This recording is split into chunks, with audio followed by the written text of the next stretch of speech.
She was a bright young woman with her whole life ahead of her. But in less than an hour, everything unraveled. Fast, violent, and final. A frantic 911 call, a missing husband, a high-speed chase, and a tragic ending that still has an entire Georgia town in shock. This is the story of Zaria Khadejah Carr and the one night that changed everything. Zaria Khadejah Carr, 27 years old, was well known in Twin City.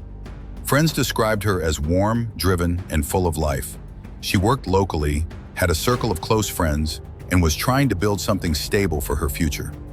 She was married to 36-year-old Shamarcus Jameal Carr, a man with a reputation in town, one that some found respectable and others found unsettling.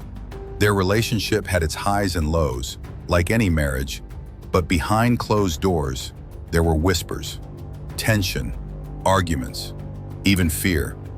Neighbors said they often heard loud voices coming from their house, disputes that didn't sound like normal couple fights. Still, no one could have predicted what would happen on that June evening. At approximately 9:30 p.m. on June 14, dispatchers received a call about a domestic disturbance on the 100 block of 5th Avenue.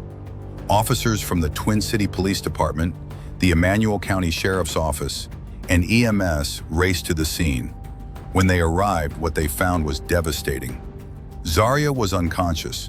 There were signs of a struggle, furniture overturned, broken glass, the heavy silence of violence.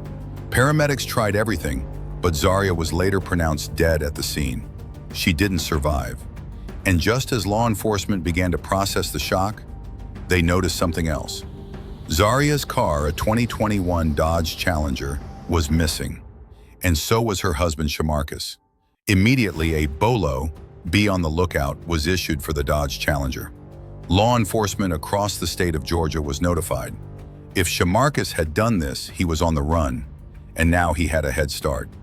Just after 11 p.m., barely 90 minutes after Zaria's death, an alert came through.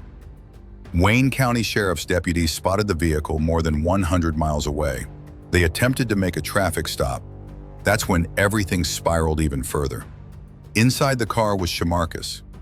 Before officers could approach the vehicle, he pulled out a firearm and shot himself. He was rushed to a local hospital, but it was too late. He died from his injuries not long after arriving. The Georgia Bureau of Investigation, GBI, was immediately called in to investigate Zaria's death. Meanwhile, the Wayne County Sheriff's Office took the lead on Shamarcus's death.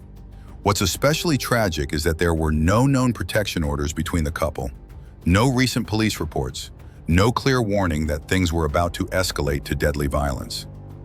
As of now, there are more questions than answers. Was this premeditated? Was there a trigger that night that pushed things over the edge? Or had this storm been quietly brewing for far too long? The GBI's medical examiner is conducting an autopsy on Zaria Carr to determine the exact cause of death. But unofficially, investigators suspect trauma consistent with blunt force or asphyxiation, though they haven't confirmed it yet. Family and friends of Zaria are devastated. In just one night, they lost a daughter, a sister, a friend, and in a bitter twist, the man responsible for it, her own husband, chose to avoid justice the only way he could, by taking his own life. Now Twin City is left with grief and silence. No trial, no confession, just a tragic ending to what many describe as a complicated love story. The community is mourning. Vigils have been held in Zaria's honor. Candles line the sidewalk in front of the home where she took her last breath. People who knew her say she was trying to leave, to find peace, to get back to the version of herself she once was, before the chaos. But like too many women, her life was taken before she could. This case is now being looked at not just as a domestic tragedy, but as a warning, a red flag case. A reminder that silence can be deadly. Zaria Khadejah Carr was 27. She had plans. She had people who loved her. And in the space of one horrifying night, her story ended far too soon. As of today, the investigation continues, but the killer is gone. No apologies, no answers, just broken lives left behind. If you or someone you know is in an abusive relationship, don't wait. Get help. Call a hotline, tell a friend. Your life matters, and your story doesn't have to end like this. Like, comment, and subscribe for more real stories that deserve to be told.